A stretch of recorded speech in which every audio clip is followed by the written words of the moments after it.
All right. Hey, thanks for being alive this Monday. If you're listening, for me it's Sunday, so I'm not even sure if I'm gonna make it to Monday. But if you're listening to this, I release it on Monday. So okay, yeah. Um, what's up, everyone? How's everyone doing? Uh, l- Off topic. This has nothing to do with co-parenting or divorce. I just heard on a podcast, like I've heard this over time, but I've heard this on a podcast just recently. Like, oh man, it took forever. Took a country mile to get there. Took a country mile. I was like, okay, dude, listen, man. A country mile. Okay, let's really think about this. A country mile. There are no other cars on the road. It's a long stretch. There's no police. You could probably book at 120 miles per hour perfectly fine. You're doing a mile maybe in 3 minutes, right? 3 minutes. Do you know how long a fucking mile is in the city? If you have a doctor's appointment on Friday, you better fucking leave Tuesday and you're still going to be 45 minutes late. A fucking city mile takes 5 to 7 business days.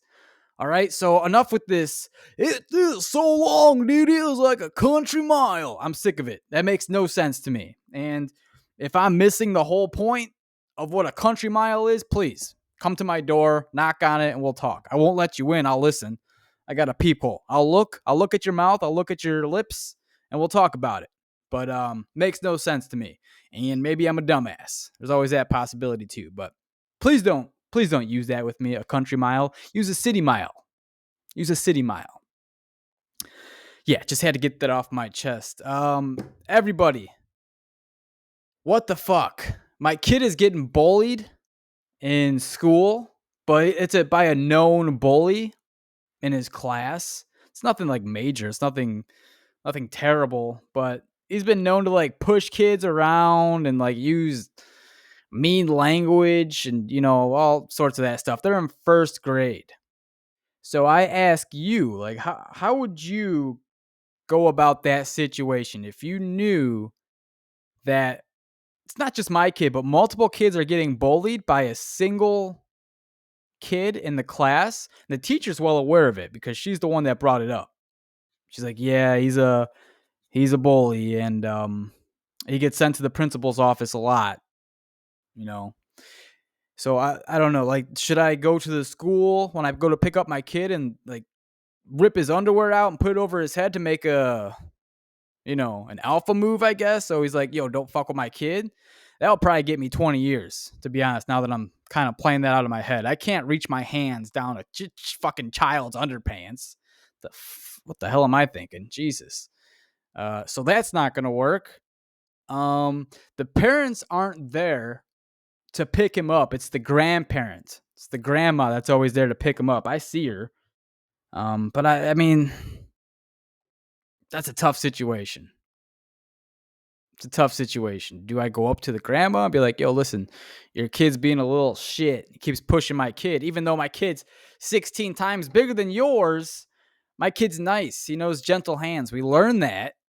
We learned that in daycare when he was 6 months old.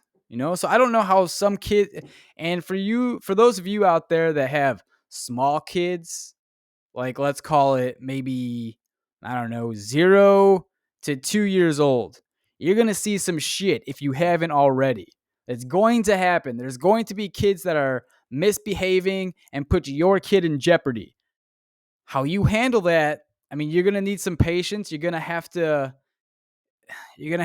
think out the scenario because there's a lot of weird dynamics that can take place. Are the like how are the kids' parents? Are they trashy? Are they mean? Like, is this gonna, if you go up to the parents and say something, is this about to take it to another level? Of a possible fight? Jesus, man. Like, some people are just so unpredictable. And there's a reason why your kid's acting like that. Whether you're like not in the picture, you're not present, or if, like, your house is dysfunctional. There's a lot of reasons, a lot of factors of why your kid might be bullying kids. And to be oblivious to it I don't believe that. I don't think that these parents are oblivious to it. What do you think? Do you think that the parents of bullies are oblivious? It's possible. I don't know. I'm thinking through it. Sorry, guys. I'm thinking through it. And here's why I'm coming up with a complex answer here because in my eye, my kid could never do any wrong. I see him as the sweetest. I'm sure every parent sees their kid as the sweetest. But again, if I actually see my kid doing some shit, I correct that right away. Like, yo, don't do that. Use nice hands. Be gentle. Don't push people. So I'm wondering what the methods are of these parents. And it sucks that my kid's getting bullied right now because I know he won't do anything to like stand up for himself. And maybe that's on him, but he's so he's such a kind person. Like doesn't want to make anyone feel bad. Doesn't want to resort to violence, which is a good thing. And now this is another complex issue when it comes to boys because boys are rough. I want him to protect himself, you know, but like, is it okay for me to tell him, hey man, if someone pushes you, push him back harder? I don't know. These are the parenting trials and tribulations we go through. And maybe I'm not even supposed to have the answer. Maybe I'm going to get the answer as life goes on. We're going through it together. I guess I can just try to guide him and tell him what I would do. Tell him what.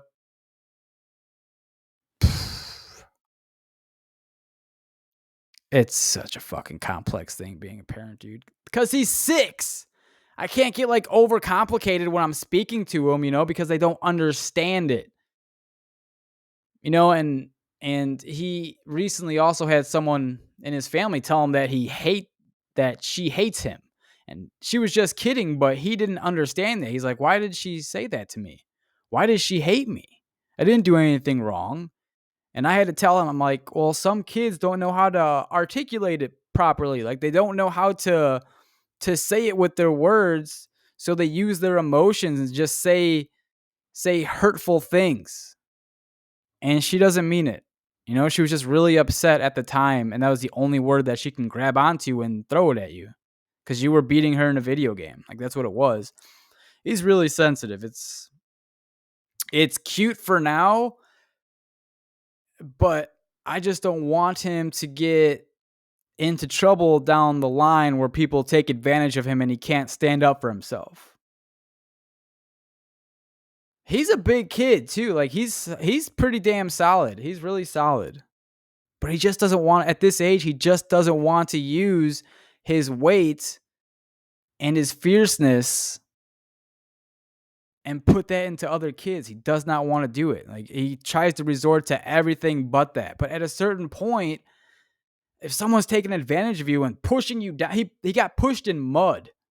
That's what happened. They were playing football, and I guess he was like walking away after he intercepted the ball. And then some kid after the fact some little kid came up and pushed him into the mud and ruined his pants, ripped his pants, got mud all over that.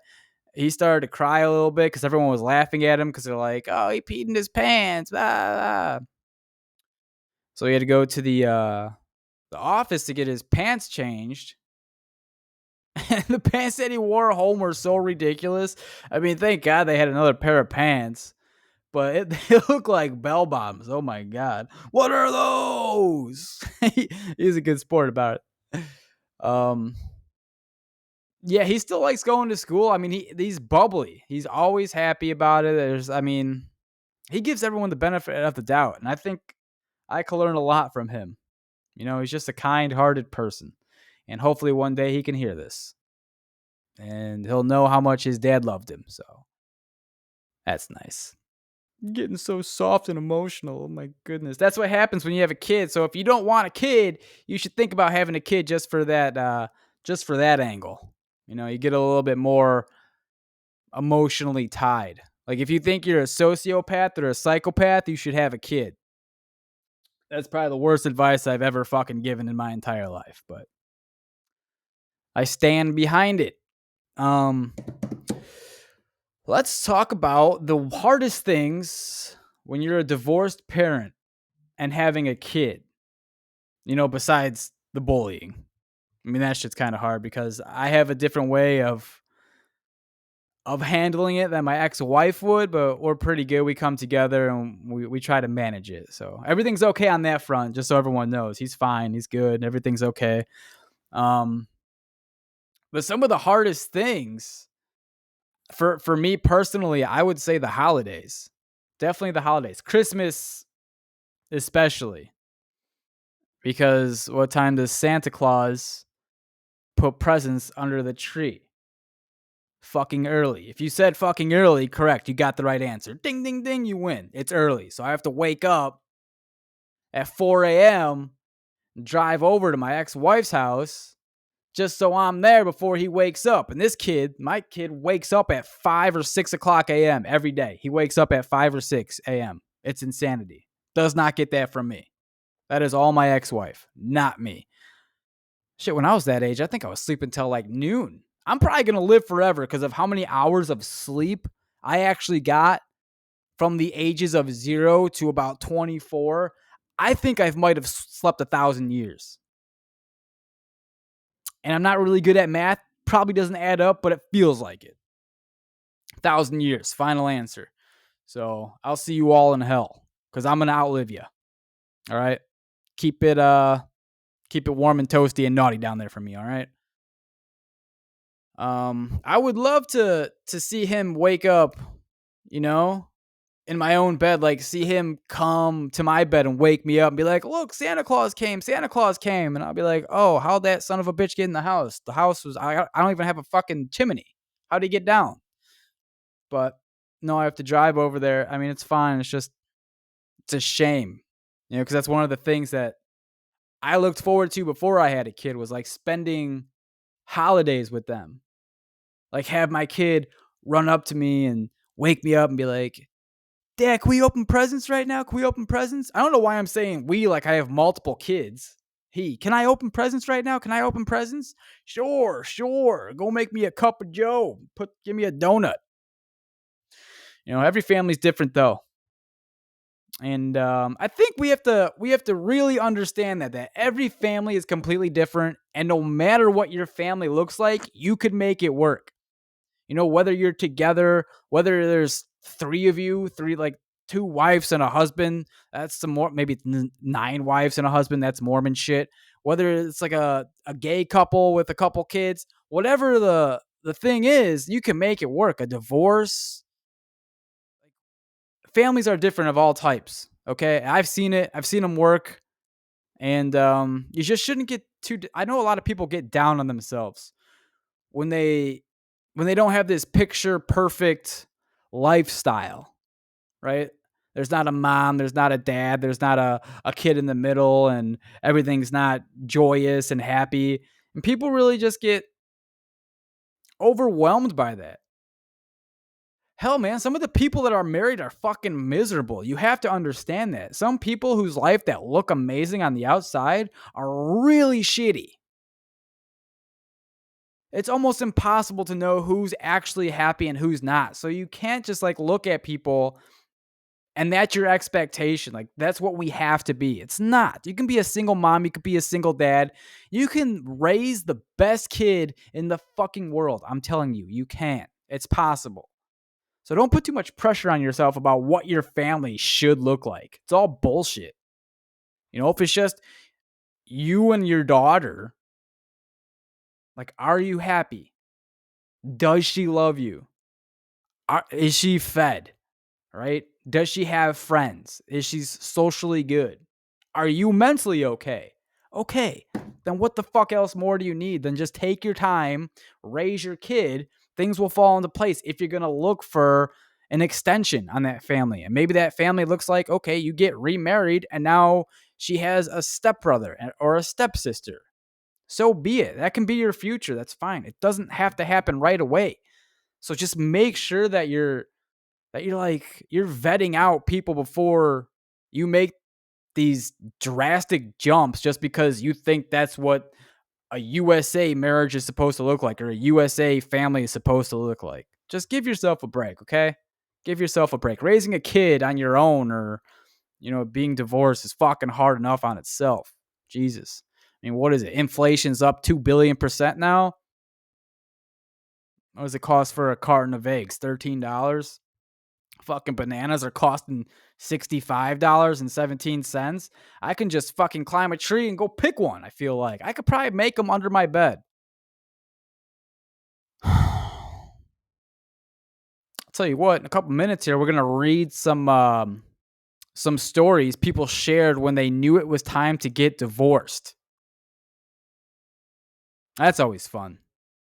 And feel free to gasp or laugh or cry or, comment. Because this is not people that listen to the podcast. This is from BuzzFeed. So these are people that submitted their divorce stories, I guess. And this is some entertainment. I'm interested. I haven't read any of these yet, so let's pop into it, all right? Here are just a few of the responses we received. All right, let's get into the dirty. I know you all love the fucking drama, and so do I. Who doesn't? All right, and I just moved my laptop and the screen turned off. Hey, listen, if you're listening on Spotify, you can go to YouTube, The Curiosity Chamber, and you can watch me. And that sounds creepy as fuck, so never mind. Forget I said that. That was weird. I don't know why I just said that. Okay, here we go. Number 1. When I saw the text messages between him and his 19-year-old coworker when I was 6 months pregnant, he left me a week before our second daughter was born. That is fucked up. There's a lot of creeps. This is what I'm saying, man. You got to vet out people before you bring them into your life. Some people are just disgusting. All right. It continues. It was actually a blessing in disguise. I divorced him. I moved on and met someone who treated me way better than he ever did. Got married, and we added another baby to our family. My new hubby calls us pre-made family. So cute. Look at that. There's somebody for everyone. And if you don't believe that, you take your ass right now to your couch and you go turn on 600-Pound Life and you tell me there's not someone for everyone. Okay? All them bitches on there have a fucking significant other. Every single one of them. I'm not talking about a sandwich. I'm talking about like another human being. God damn it. All right, number 2. The first major sign was when he admitted to not searching for a job the whole first 6 months of unemployment. Well, this sounds personal. This sounds like talking about my goddamn life. That's kind of fucked up. Second and last straw was when I was repainting our new condo. He was playing computer games while hungover, and I asked him politely to move his desk so I could paint behind him. He moved it a fucking inch. Asked again, and the same thing happened. I can smell the ammonia on his breath and knew it was it. He was a damn fool, lazy, and an alcoholic. The laziness and no ambition got me the most. Yeah, that sounds horrible. I wish I knew these people. Wish I can talk to them. When did that start happening? When did the signs start happening? Like, I feel like this dude might have been like that from the get-go. He's a computer geek, computer games. He was hungover. He's an alcoholic. Yeah, when did all that start? Could be that you made him drink. You know what I'm saying? I don't know. Maybe not. But that's when she knew. Number 3, we were at my older brother's wedding. I saw the way my siblings looked at their significant others and the other way they looked at my siblings and knew it was over. We just didn't look at each other the same way anymore. Well, that's kind of fucked up. I don't like that one at all. Let me read that one again. We were at my older brother's wedding. I saw the way my siblings looked at their significant other and then the way I looked at mine, and it wasn't the same.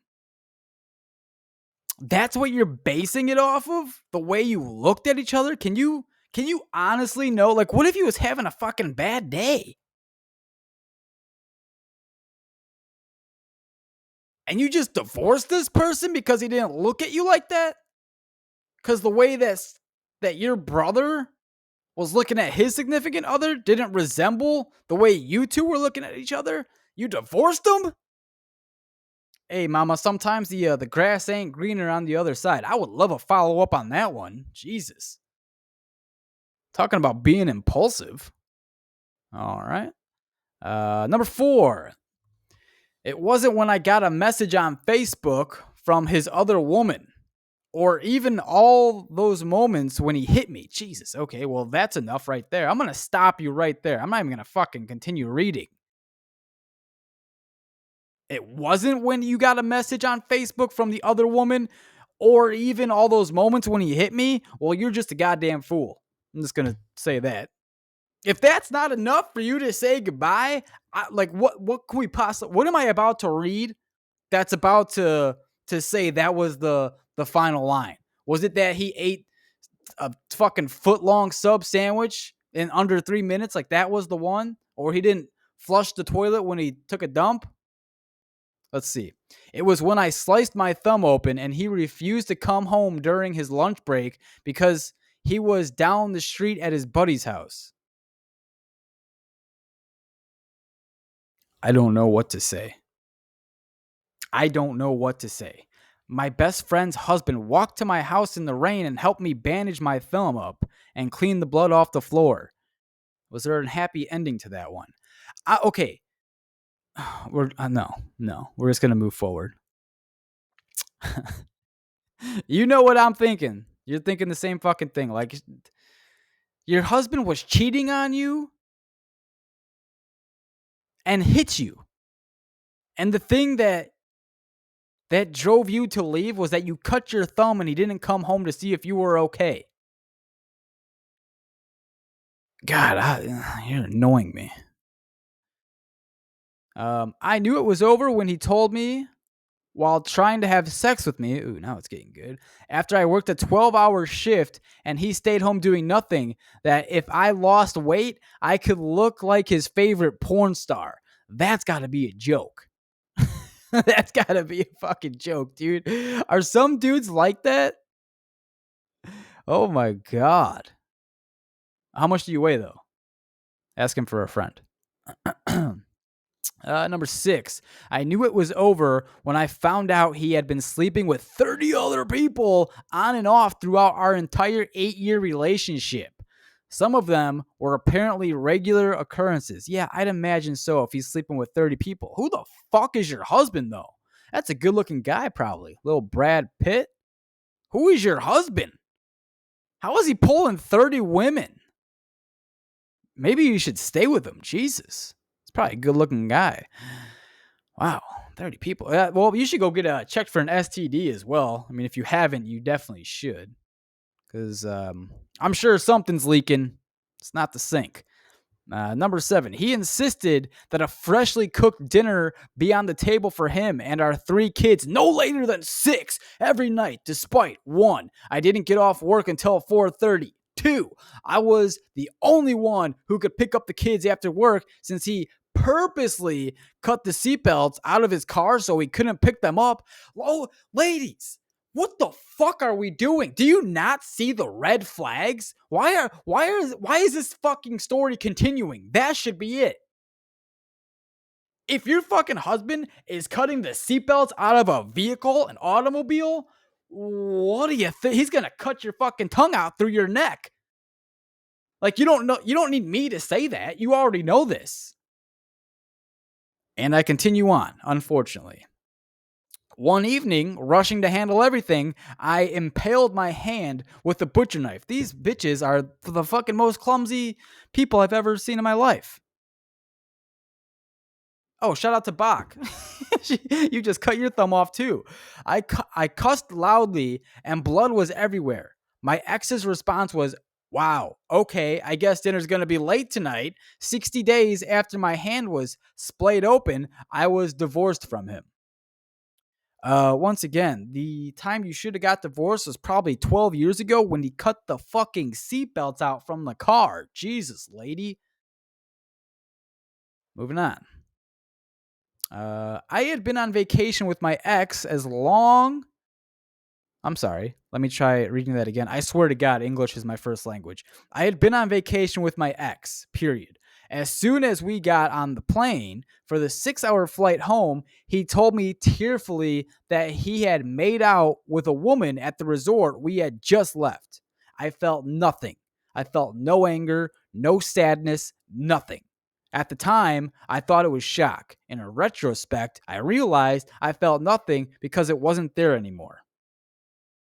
That's a tough one. That's a tough realization. Um, I feel like you should have known that before he kissed someone's other mouth with his mouth to lead up to the point that nothing was there. Like something had to have happened. I wish you the best of luck, Heather. Heather M57. We got two more people. Hopefully the last one's a fucking bonus here. Okay, number 9. Former military spouse. He was in a different state for training, and my boss offered a paid 10-day vacation for me to visit him on our 5th anniversary. When I texted him, his response was, "What am I supposed to do with you for 10 days?" We got into an argument, and he said, "You make me want to kill myself." My response was, "I'm done." He thought I meant the conversation. I meant I was done with this fucking marriage. Why are these people talking to these people? You make me want to kill myself. God, if that's not a panty dropper, I don't know what is. Yeah, that was from Megan Lynn, 5150. Glad you axed him off. You know, did you guys have sex before you got divorced? Just wondering. Number 10.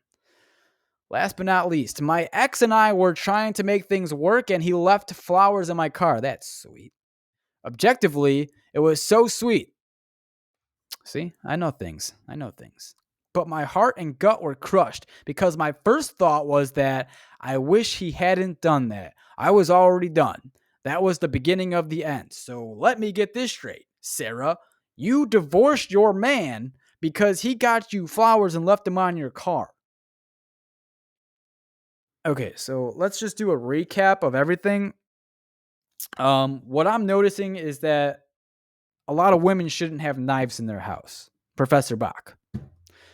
Number 2, don't do anything nice for your wife because that'll end up in divorce.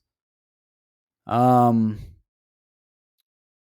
3, be abusive, but don't ask what's the matter if she cuts her thumb, because that's gonna end it. Am I getting that right? I feel like there's a lot of red flags. And this was kind of fun. This is a damn shame. I can't believe these are real.